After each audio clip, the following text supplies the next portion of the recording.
prices.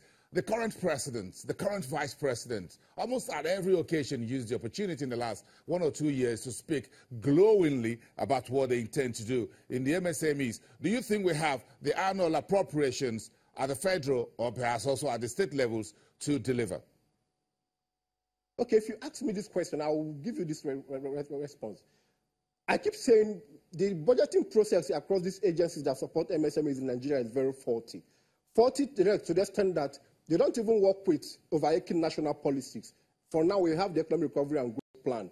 We have tried to do a match of what they proposed in 2018 to what the ERGP has as the plan for the economy in Nigeria. And there's a complete mismatch. So I'll give you an instance. If you go to Smedan and you ask them to tell you to bring the data of what they want to do in 2018, you will see them bringing data that they want to train entrepreneurship.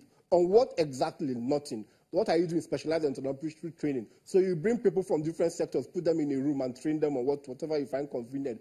We have not gotten to the point where the federal government, let me even say the Vice President's office, will stamp his feet and say, look, Smedan, ITF, Export Promotion Council, NDE, you cannot conceptualize any program that is not endorsed from my office, or that is not endorsed from the Ministry of Budget and National Planning, that is in line with the Economic Recovery and Growth Plan. We have not gotten to that point. So what these agencies do is to replicate what they budgeted for in 2017, that they didn't get funding for, push it into 2018. And the budget defense happened at National Assembly. What you simply have is people agreeing on whether there is a constituency project or not, constitutional intervention program for National Assembly members. It is not to discuss whether the project budgeted for by these agencies has ability to impact on our economy or is in line with the Economic Recovery and Growth Plan. So the budgeting process, we have advocated and we keep advocating that the budgeting process has to be open, not at the National Assembly, but at the point where the budget call is made from the Ministry of Budget and National Planning, the point where these agencies begin to put pen to paper what they want to finance in the particular year, it should be made very open. So if you tell me you want to train 1,000 people in maybe Southwest or Southeast, I'll begin to ask you, who are these guys you want to train? Why do you want to train them? What is the impact we expect to get from this training? What is the M&E framework to monitor and evaluate the training as they begin to happen? We don't want to wait until when we get to the budget defense and we begin to say, no, this budget looks like it won't work. It needs to be open. The entire process needs to be open. If the budget call is made today, we should be informed. Once Smedan begins to conceptualize what he wants to finance in 2018 or 2019, people should know about it. We need to throw these things very open. Else, what we'll have is budgets that will receive funding. End of the day, nothing happens. And like I said, Ministry of Trade and Investment needs to begin to conceptualize impact evaluation mechanism. You can't continue to have agencies receive funding year in, year out, and nobody evaluates them. Nobody does that, except in the government sector.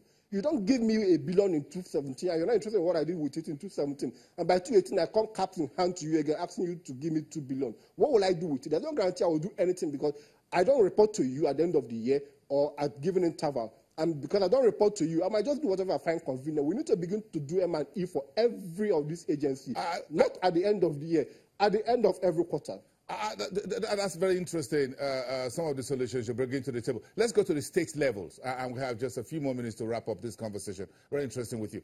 Do you think much has been achieved at the state government levels? We've talked so much about the federal, so let's go down to the subnationals.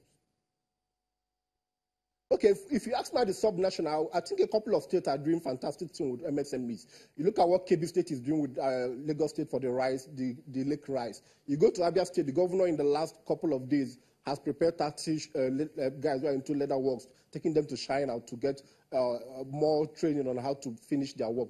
They're already doing the work, but the issue is how do they finish their work. So a couple of states are doing the best I think they can do, given the knowledge they have on what to do. But less than 10 states in Nigeria have a framework for supporting MSMEs.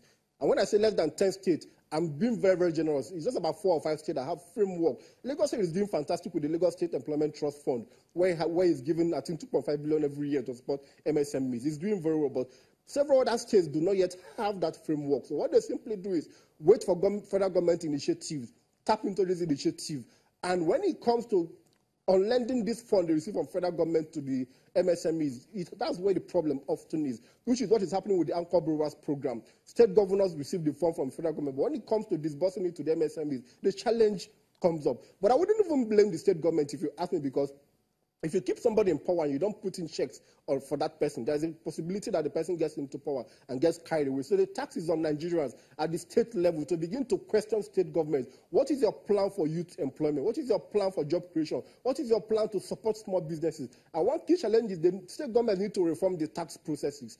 How the drive for tax collection is a big challenge for MSMEs across every state in Nigeria. In the FCT, in Lagos, in Akwa Ibom, in Kano, in Kaduna, it's a big challenge. You do not put tax collection in the hands of political party members. You don't put tax collection in the hands of family and friends. Because when you do that, you will be hurting small businesses that don't even have what it takes to cry out to government. And they need to reform the tax drive processes in the state so that we can begin to help MSMEs to manage the little finances they have. And one last thing in this regards is that beyond giving them finance, you need to develop a framework that helps them to understand what they need to do part-time. So we need non-financial services at the state level to complement the financial services they can come up with. Celeste, last question for you. What will you be doing for the MSMEs for your playbook in the new year? Okay. At the federal level, we had a public hearing with the Senate President on December 11th. We thank him for that public hearing. We intend to have this public hearing on a quarterly basis, where we bring the heads of the agencies, sit them down and ask them, what have you done in the last quarter? And that will determine what you would want to do in the next quarter. And the Senate President has committed to the fact that at the end of the day, if they don't provide convincing response on what they did in a particular quarter, they will not get further financing for the next quarter. That's what we're doing at the federal level.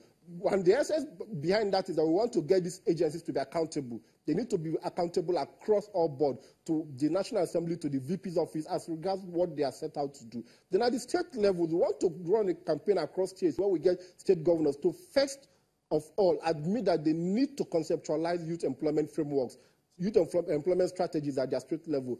Regardless of whatever federal government is going to do or is already doing, state government should come up with a framework for supporting youth employment. We can't leave it all for the federal government. State government need to identify what they need to do, the gap they need to fill, so that MSMEs will get the right support that they need. And I keep saying it's not just about financial support. If we address the tax process in Nigeria, address the tax collection process in Nigeria, we will have gone a long way for them. Celestine Okeke at SEEDI, thank you very much for weighing in on this, a very important part of our economic subset in 2018. Thank you very much for coming through from our Abuja studios there. Let's come back after the break and we take a quick look at the markets. The trading week has been a very nice one across all fronts.